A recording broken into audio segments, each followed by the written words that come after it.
গেঞ্জি পরা যেটা আছে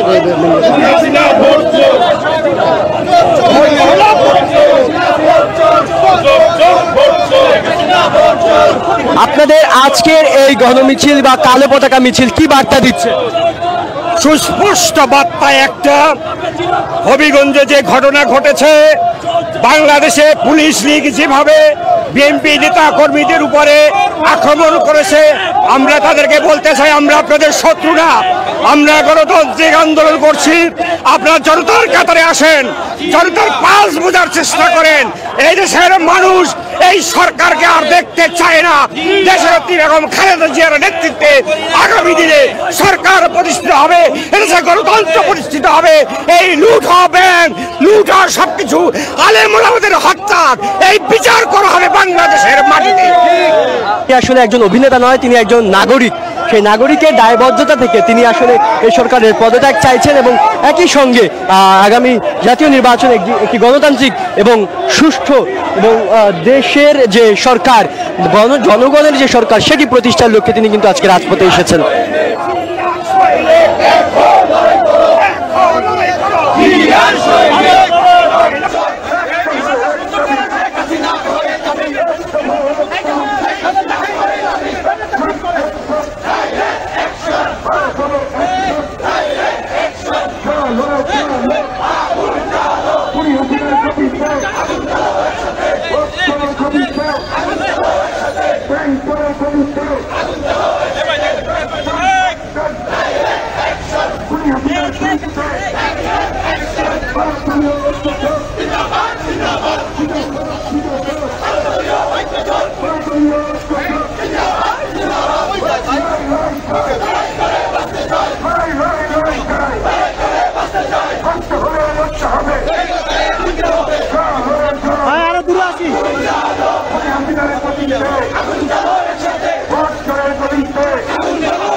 Kami